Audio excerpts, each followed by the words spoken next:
I remember telling someone, yeah, I have this money appropriated. I don't know who it's being appropriated to. And they essentially said, I would essentially give up now and you're not going to get that money. Like, that's gone. That's disappeared. Thousands of companies show up to sell their technology to the U.S. Department of Defense each year. But so few will transition from proof of concept to true production across the valley of death. The select few who do, their stories are rarely told. Until now. I'm Noah Scheinbaum, and this is Crossing the Valley.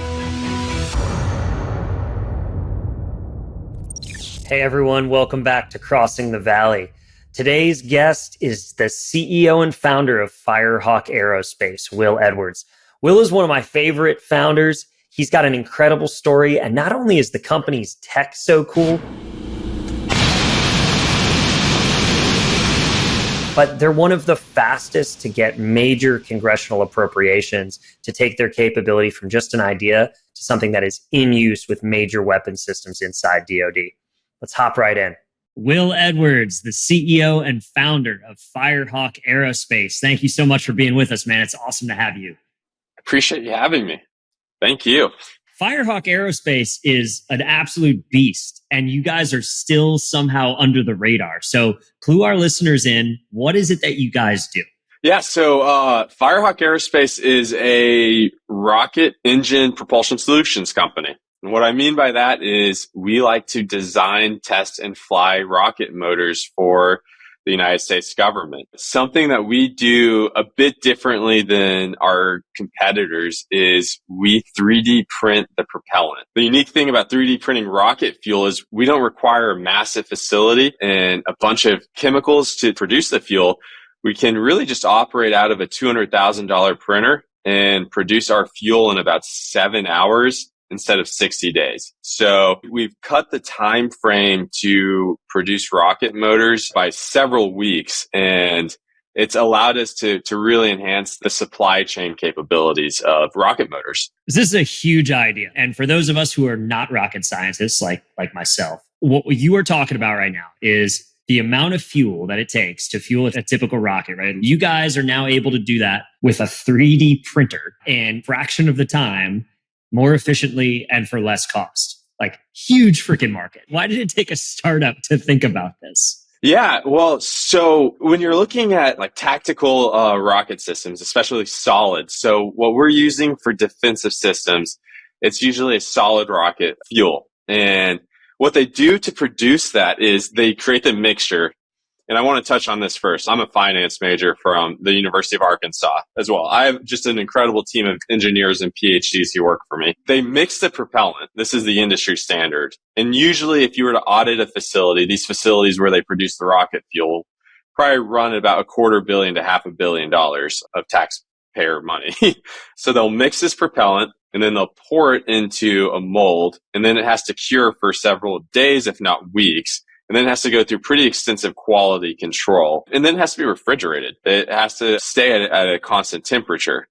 So this is just how we've always done it for decades. It's just the process. And it's incredibly expensive to change. And big government companies, when they're in decade-long contracts, they don't like to invest in change. But why would a company like Firehawk try to create something that's just the industry standard? It wouldn't make sense. We wouldn't catch any attention.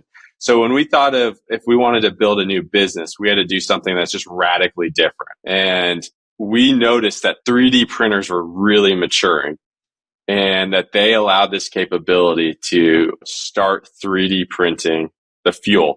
And the neat thing about 3D printing the fuel is, one, the curing process is part of the print, and so is the quality control. So that whole 60-day curing and quality control process that you have to undergo, it's just taken care of in 3 steps. It's huge. Just manufacturing efficiencies there in a major way. We'll get more into the products. We'll talk more about the journey.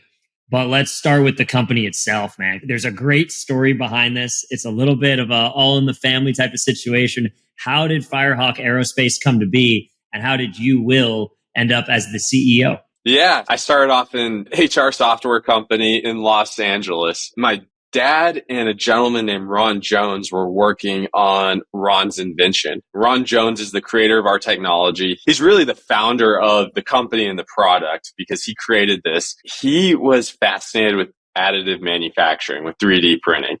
He's also in love with space, so rocket motors. And hybrid rocket engines, which a hybrid rocket engine is nothing more than an engine that's powered by fuel that's half solid and half liquid. So ABS thermoplastic, which is a very pure form of Legos, and laughing gas, which is nitrous oxide. It's in every dentist office in America. You combine those two and it'll combust. He was obsessed with making hybrid rocket engines work efficiently, but they never worked because they would cast the propellant. Casted propellant always had air pockets and structures. It just wasn't very structurally sound. So Ron took his knowledge of 3D printing, where he knew he could actually design fuel grains down to the sub-millimeter level, and started printing fuel grains for hybrid engines, and actually made a hybrid engine work at a very high level. So now he has this engine that works. And the reason it's important for hybrid engines to work is because they can restart mid-flight, which is something that traditional solid rocket motors can't do. They are inert. I have some of my hybrid rocket fuel sitting right here. So it's very safe. Department of Transportation loves that. You don't have to worry about any accidents really occurring. And there are ways to increase the specific impulse, which is essentially the miles per gallon, which will increase the range. So when Ron discovered that, he wanted to build a business around this. My dad brought Ron and myself together, and we thought, let's form a company. And where I thought we had the best opportunity was, let's not go into launch. Let's go build rocket engines and start selling to the United States government, because there are only two incumbents. There's Aerojet Rocketdyne and Orbital ATK selling rocket motors to the defense industry. And hybrid rocket engines happen to fit very, very well in that market. Now, I will say this. We started off with hybrids, but as we developed, and we have 8 issued patents on this technology, as we developed that technology and tested it and tested it and tested it, we actually found out that we can 3D print solid propellants as well. So just the industry standard traditional solid propellants, which is what the market is used to. We're able to do 2 different types of motors, which is why we call ourselves a propulsion solutions company. We're not a one-trick pony anymore.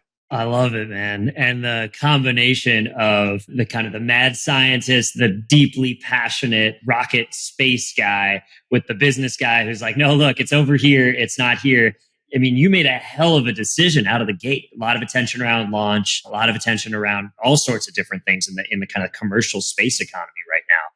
But you guys really went after a niche, which it's not like it wasn't greenfield. There were incumbents for sure, but you've managed to make a name for yourself. What was it at that time that led you to that niche? We just knew that the competition in space was incredible. What Elon Musk and Peter Beck were doing was just fantastic with Rocket Lab and SpaceX, respectfully. But I really did see a growing need to diversify the industrial base away from Orbital ATK and Aerojet Rocketdyne.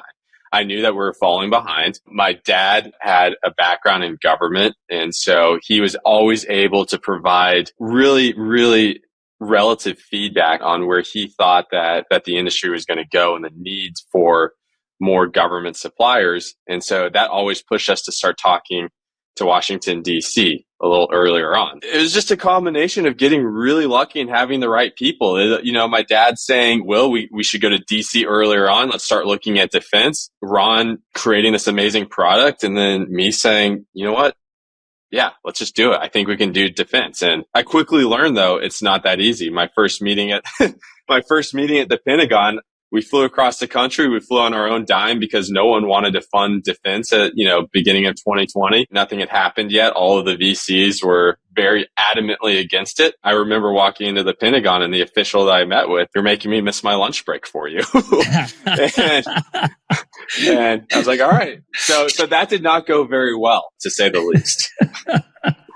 Is that individual a customer today or not yet? No, but that individual did lead us to a new game plan, which was, it's very important to collaborate. That led us to think we need to go find partners in the industry who have done, who are leaders in the industry. And those leaders are like Raytheon. Raytheon was one of our very first investors. They've been a very helpful partner to us. So Yeah, they're not helpful yet. I don't know if they're still in their position, but I haven't gone back to them. Let's just say that. You know what? It's good to get punched right in the face right at the beginning, because it's important not to kind of sleepwalk into this thing.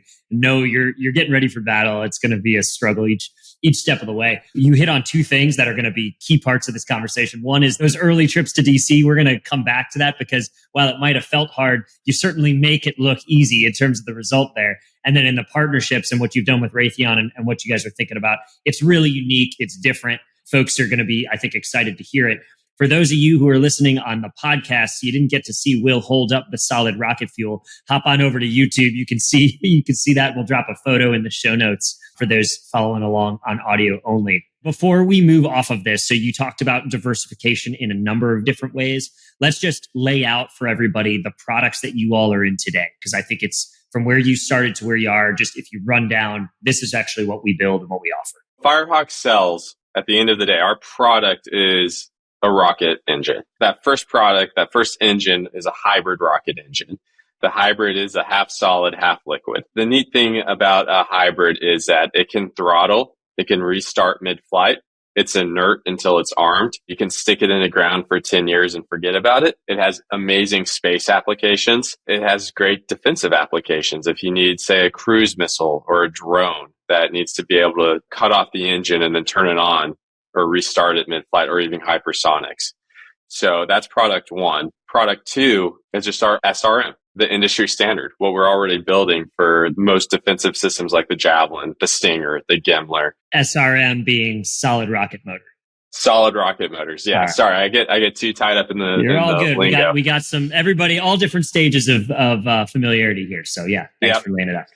Yeah, that is what is the government's always going to be really most interested in buying in bulk. That's what's used in a lot of these systems today. I think hybrid is going to have a huge role in the future. I think it's a propulsion system of the future. It's a multi-billion-dollar opportunity down the road. I believe that SRMs are a multi-billion-dollar opportunity right now. And we just happen to find a way where we can print our SRMs almost anywhere in the world using very, very common printers, which is an unbelievable capability. When people talk about you enter an industry with incumbent players where there's an entrenched base, you talk about a 10x improvement. The product's got to be at least 10 times better. Well, you guys took 60 days and turned it into 7 hours. I'm not good enough at math to do that math quick. I think you've cleared the 10x threshold. I mean, that's by an order of magnitude, right? So it's kind of, I think for folks listening, these are not tinkering on the edges. It's a tinkering with how it's produced, but it's a massive, massive operational difference in terms of time to impact. So you guys hit on something huge there. And that's something we're actually really excited about. It's not like we're coming to the government either and we're trying to give them this new amazing product that our team spent millions of dollars just developing because we were excited about it. We actually just took a process and the output is almost the same thing that their output is at the end of the day. But the process to do it is, like you said, I can't do the math either, just so much more cost effective. And the hands-on labor, we don't need hundreds of people producing the fuel. It's my additive engineer in a Baylor Bears polo. He presses a button and we just start printing rocket fuel. Like, that's really it. It's unbelievable. That's it. And I think it's just producing the propellant is such a core part of the industrial base that I think that what we've done is going to really change the game. And at the end of the day, like I said, we sell the rocket motors, but our secret sauce is how we produce the fuel. A huge point, right? The innovation isn't necessarily the product. It's the process. It's how you're getting to the same outcome. You're holding the outcome fixed or the output fixed, and you're innovating along the way. I think that's hugely insightful for folks who are even thinking about entering this space or thinking about entering defense. Is it's not always, you don't always have to create the weapon of the future. It could be the weapon of today, but you're doing it 10 times faster, 10 times cheaper, 10 times more effectively. I think that's really, really unique. And you guys have done it. If some of these weapons that you all, just to give a little bit of teaser to folks, you guys are on contract with three missiles or three systems that folks may have heard of: the Guided Multiple Launch Rocket, or the GMLR, the Javelin, and then the Stinger. If you ever read Ghost Wars or some of these other books, you've heard how crucial Stingers have been to geopolitical affairs over the last 3 decades. And so you guys are coming in, it's an existing system. You don't have to develop a whole new weapon, but your process, the Firehawk process, is now propelling those systems. It's pretty unique. Yeah, we were awarded a SBIR Phase 3 through Army Application Labs. They were really excited to, again, the focus on this was help us improve the supply chain to produce motors for these systems. And working with AAL has been just fantastic. They saw our vision. We saw what their need was. And I think that we're going to be able to accomplish some incredible things together. So, I think the government gets a bad name because it's a great headline in the industry, but there's some awesome innovators in the government, and that's not talked about enough consistently. Amen, man. There are bright spots. That's why we're doing shows like this, right? Like you guys have found ways to kind of navigate, and there's so much learning to be had. So I couldn't agree more. Let's dive into the meat and potatoes of your go-to-market in the federal government. You talked about day one, you looked at the federal market, you looked at the defense market, you said, this is an area that's ripe. It's an opportune place. Your dad had some connections to politics and to DC. So talk to us about the early days of this company before you all had product, before you all had factory, before you all had the test range. You got on a flight to DC. What was the strategy and where did you guys go first? Yeah, no, the strategy was almost embarrassing. So we didn't have real money for a lobbyist to guide us properly, but we knew that we had to start talking with these representatives. Therefore, it was myself prepping what we could, and we were about a 3 to 4 person company at the time. We had a couple swings at bat the first go around to get to talk to these offices and try to get some federal funding appropriated that first year, like 2020. The way it works is you submit a form, you answer a few questions, you try to get the support, and you get some money or you don't. We didn't get that money that first go around, probably for the best. We weren't scaled up enough.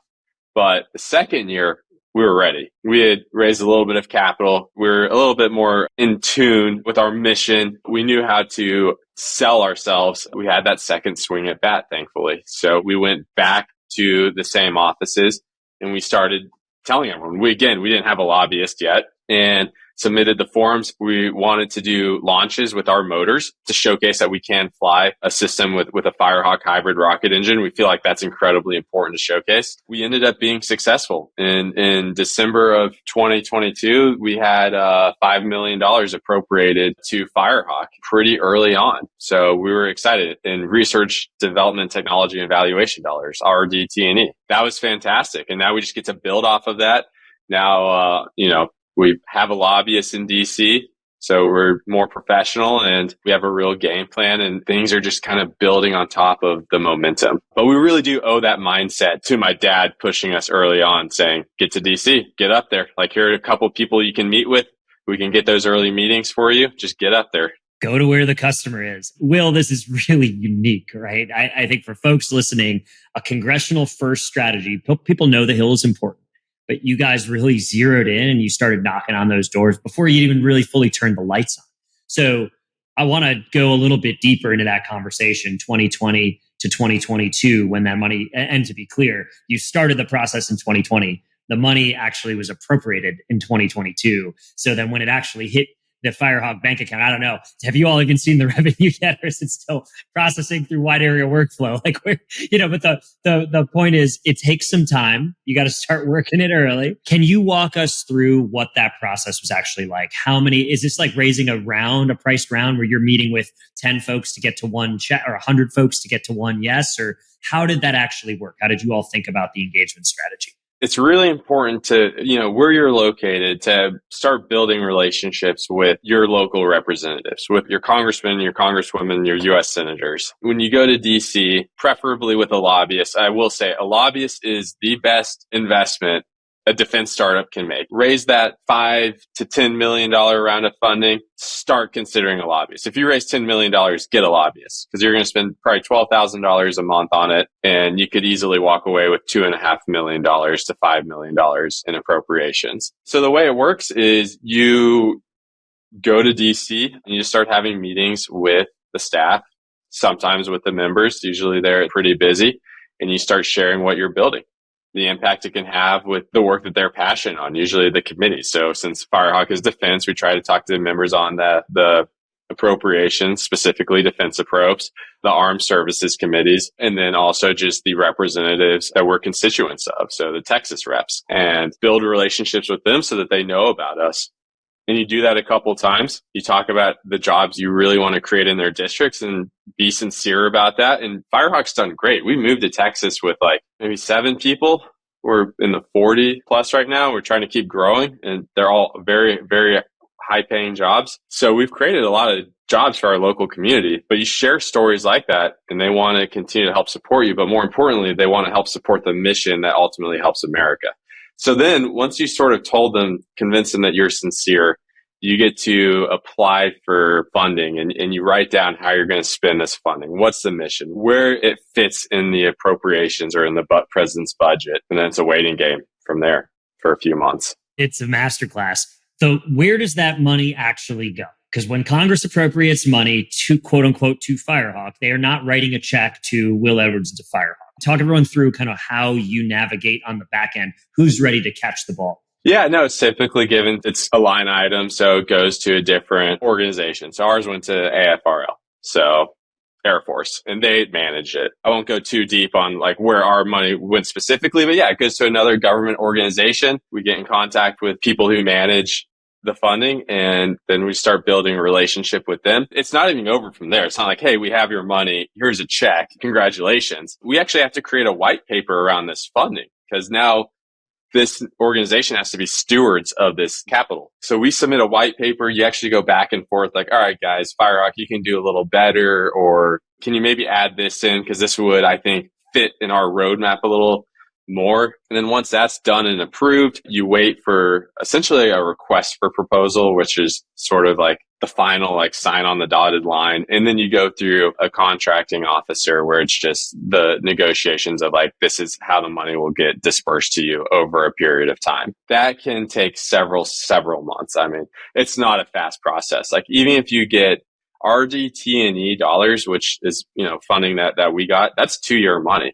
So if you get that money appropriated at the end of 2022, you really might not see it until mid 2024. So it takes a long time. The money's yours. You're going to see it, but it takes a long time. And it's because these folks at the Air Force just have so much workload. I mean, it's just a lot going on. Yeah, it is. The time horizons, and we can't stress this enough. I've heard it again. Blake Hall the other day said, you stop thinking about sales cycles in terms of quarters and in terms of new babies was how he thought about it. How many new family members are in my life now? And I think you just laid out a process that was, almost a 4-year process for just kind of get this funding. Before we move off of this, you talked about the relationship with AFRL or the Air Force Research Lab. And I'm curious, Will, at what point you guys started to build the relationship on the defense customer side? Were those conversations going on in parallel with Congress? Did you wait until you knew you had the appropriate? How did you guys think about that? Yeah, and I will say this. Once you have that first round of funding, you can get more appropriated to the same contract, and then it just starts stacking. It's a lot easier and a lot faster. Life becomes easier after that first go. If it's not your first, I'll say it again, like at bat, like it was for us, and you're doing this professionally, you are building that relationship in tangent with going in Congress. Like I remember telling someone, yeah, I have this money appropriated. I don't know who it's being appropriated to. And they essentially said, I would essentially give up now and you're not going to get that money. Like that's gone. That's disappeared. And I was like, why has it disappeared? They're like, that money's going to disappear into the ether and go to someone else because it's going to get claimed and it's going to be very, very hard for you to make your case if you don't have any formal conversations with that. And actually, people did try to take our funding, that $5 million. Before I could even get to it, someone tried to take 100% of it. By the time I got to it, it was actually going to go to someone else. And this had nothing to do with people at the Air Force. It's just how others were operating. And then the Air Force was given all the perfectly fine information to go off of. Then after that, the other organization, who I still don't know who it was to this day, they were like, can we split the money? And I really, really appreciate how the Air Force went about this. They didn't take the other company's word for it 100%, and they didn't take my word for it 100%. They said, listen, guys, they kept us both anonymous. Present us your evidence. Just present the evidence, and we'll essentially go to a tribunal. I don't know why I use the word tribunal. I just watched like the Hunger Games. And so we'll go to a committee and figure out do the evidence. And thankfully that the line item in for this particular funding had matched what we submitted. We had all this evidence and we were able to be awarded that funding. It was a very fair process, I think, to both parties, even though I know we were 100% in the right. But yeah, you really want to build a relationship with the folks on the other side prior to asking for money. And we're doing that now for next year. Like before I go, we're going to ask for a lot more money for 2025. We're starting the relationships now. I've learned my lesson. The fact that you pulled that off, Will, is like a testament to your leadership and perseverance and tenacity, and the fact that you guys built a kick-ass product. Because I think all of the people who said it's gone are probably, unfortunately, they're probably right more often than not.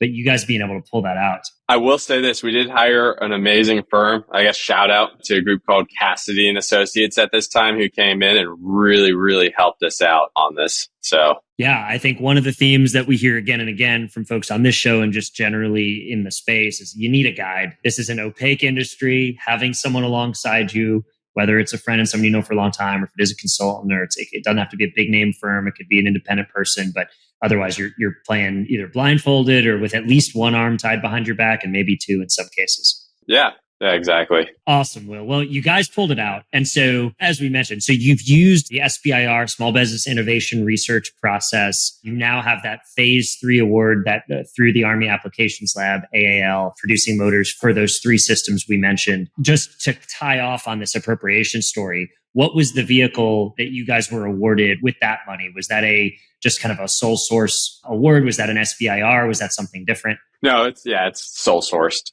Okay. So they just ran that process. Okay, cool. It's an amazing story. It's really unique. And there's so much learning to be had because even though you guys came through with a great outcome, I think even as you're looking back on it, you're like, yep, should have done this, that, and the other thing a little bit differently. And we're playing that forward. It's very cool. Definitely. And I want to say, like, maybe some of this sounded smooth. There's nothing smooth about this process. Like, everything that could have gone wrong consistently went wrong. We just kept making the wrong decisions, but we kept learning from our wrong decisions and corrected ourselves. So every time that we were faced with another opportunity to correct ourselves on how we did it before, we did. And we just did better and we moved faster. So we had a strong feedback loop.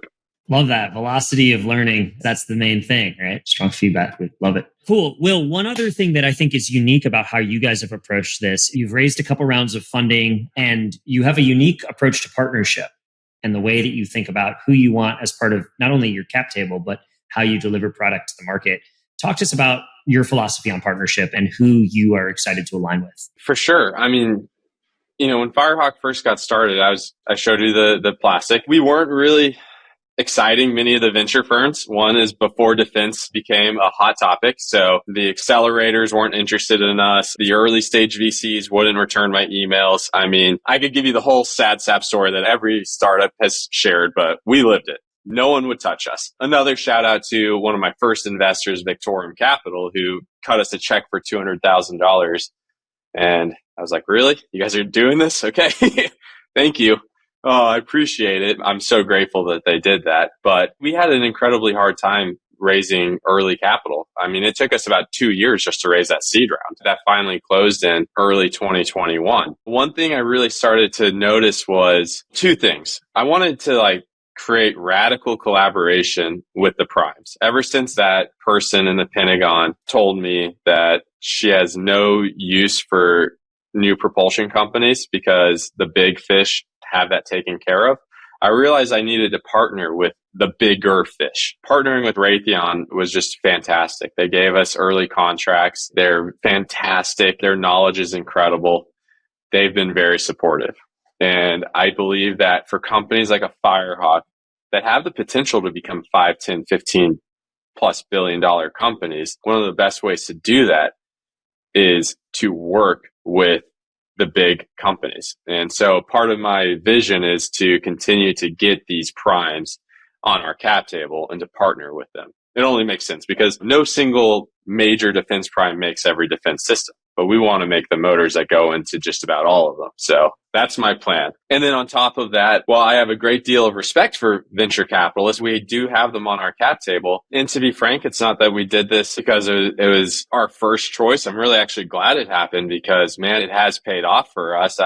Because I came into Firehawk thinking I'm going to go get all those VCs on board and my life is going to be easy and I'm going to be on, these articles and we raise all this money at a high valuation and everyone's going to love us for it. But it's made us a better company. It's made us really focused on developing new products that are needed, on getting contracts early, and, not just building for really rapid, market cap growth or valuation growth, but growing for rapid revenue growth, because we want to build a generational business, something that over the next 5 years is bringing in incredible amounts of contracts and revenue. Because there are some businesses out there that you've never heard of that are mom and pop's shops that have $1 billion or $2 billion in backlog, but the husband and wife own 100% of the defense business. And it's unbelievable what some of these companies are doing, but no one's heard of them. They're just doing it quietly. That makes me really optimistic for the future. It's not just like 3 or 4 of these really shiny companies. There are a lot of them out there.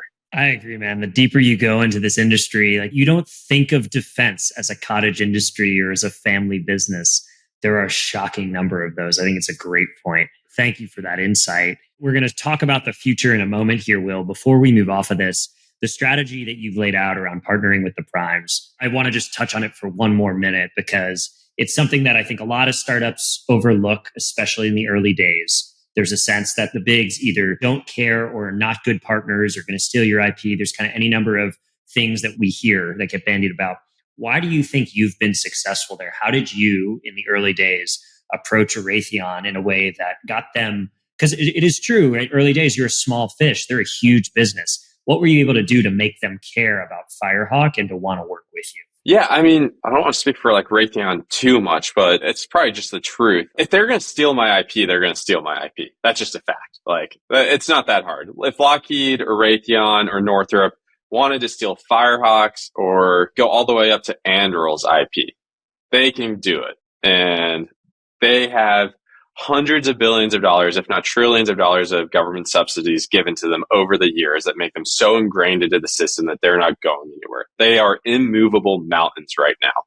So they can take our IP. The reason they're really not going to be doing that is because it'll take them a long time to develop the new product and it'll cost them billions of dollars to do it.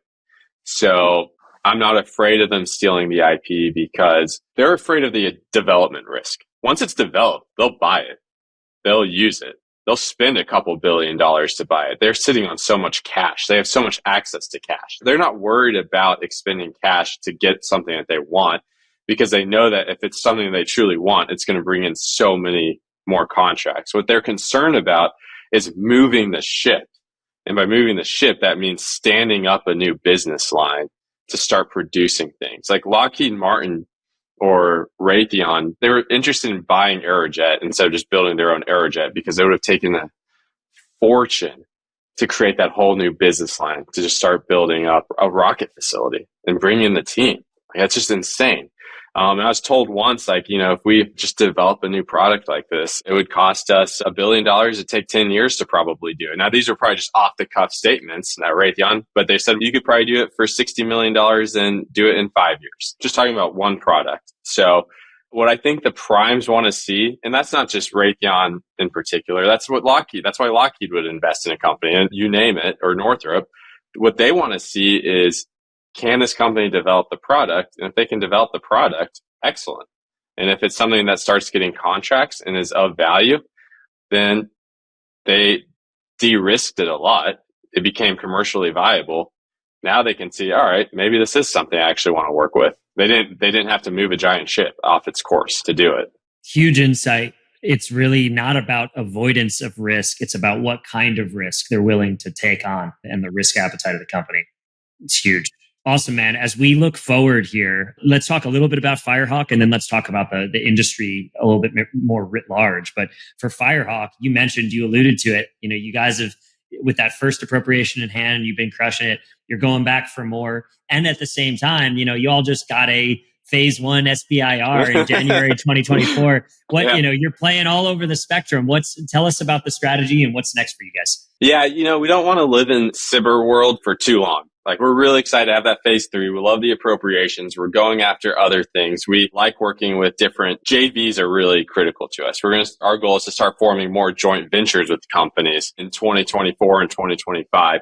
The reason we went after that phase 1 was, we have an incredible technology with our 3D printed solid propellant for solid rocket motors. Phase 1s are just a great opportunity to go to a sequential phase 2.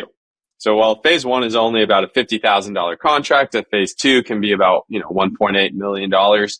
And then that can really start allowing conversations to be had with key personnel within the Air Force, which we've already been having because of that phase 1. I mean, we're getting some interesting people willing to sign our next application because of that phase 1. And then, what a lot of companies do to get extra funding in the door is they get a STRATFI, strategic financing. And a STRATFI is designed to bridge you from a phase 2 to get to a phase 3 contract. STRATFI is pretty much half funding from the company itself. It could be as much as $60 million where the company provides the other $30 million. If applying for a phase 1 allows us to get to a phase 2, we get another $2 million to keep developing some of this product that we're really excited about. And then it can lead to a STRATFI where we get to partner with the Air Force that we're excited to work with. Just kind of makes sense. We kind of want to keep throwing things at the wall and see what sticks as we're developing our product roadmap, because the end goal for Firehawk is to get to a program of record. And we're just trying to create a few paths to do that. All of them are multi-years, building rocket engines, getting them qualified, getting them into the budget, and getting them onto a record is not like a 1 or 2 year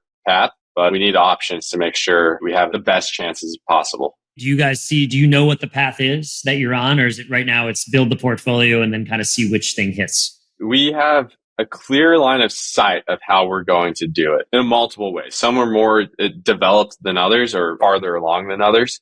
But the neat thing is we're going to keep developing more and more paths. We'll see what hits first, though. What might be the most advanced path may not be the one that actually hits first. So absolutely. Well, when you reach the other side of that valley, you got to have you come back on the show and we'll talk about it again, because that'll be a great lesson as well. Will, one more thing. I mean, as you're going through that process, it's not slowing you down in terms of your own development internally, right? You guys recently made some big investments in some test ranges and things like that to make sure that you all had the capacity you need to continue to develop products. Just talk to us about the investments you made and why you did it. So Firehawk is big on R&D. We have our own test site in Midland, Texas. The city of Midland's been phenomenal in helping us get that stood up so that we could test as frequently as we wanted to. Beyond testing, we want to fly.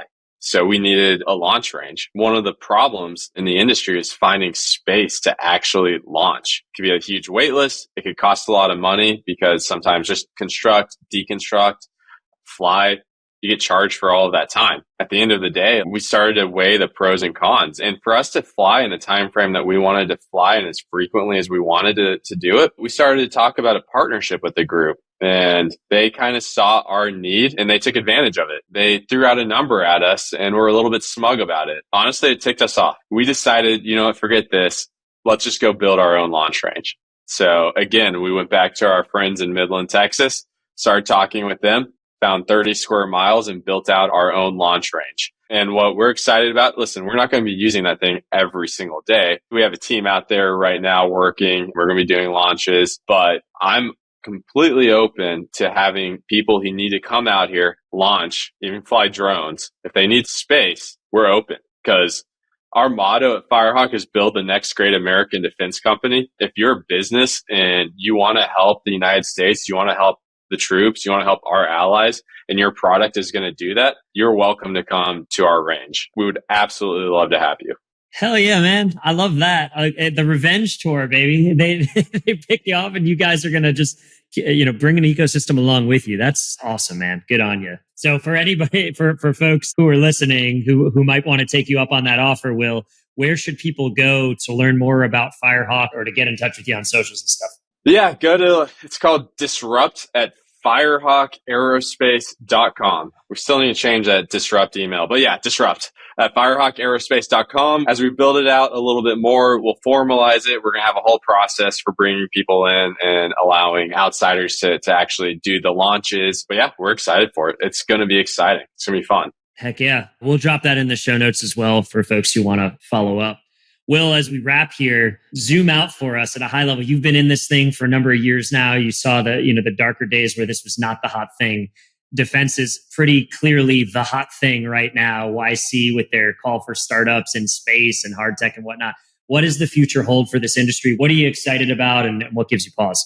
Yeah, you know what? I think we're going to hit a renaissance period for defense tech. It's because of the state of the world. It makes me sad. I don't want the world to be in the state that it is to cause this, but it also means that we're going to get to see a lot of incredible innovation that at the end of the day will create more peaceful times. I think when defense innovation occurs, just like we saw in World War II, we get to see decades and decades of peace that follow. So I'm thrilled for that. And yeah, we did see the darker days. I'm just so grateful. I have some very early team members who stuck with me from the early days. Like I dragged them through the mud. They stuck with us. We moved several times. I appreciate them following us on. You know, what gives me pause is there are going to be some big losers in this space. They're going to get way overly funded, way too early with, not much of a product yet. And I'm afraid that that's going to lead to people saying there's no market for it. And I just hope that the intelligent investors who know the space stay their course. Because if you look, there's so many incredible defense companies who are building something that's needed out there, that's going to be needed for generations to come.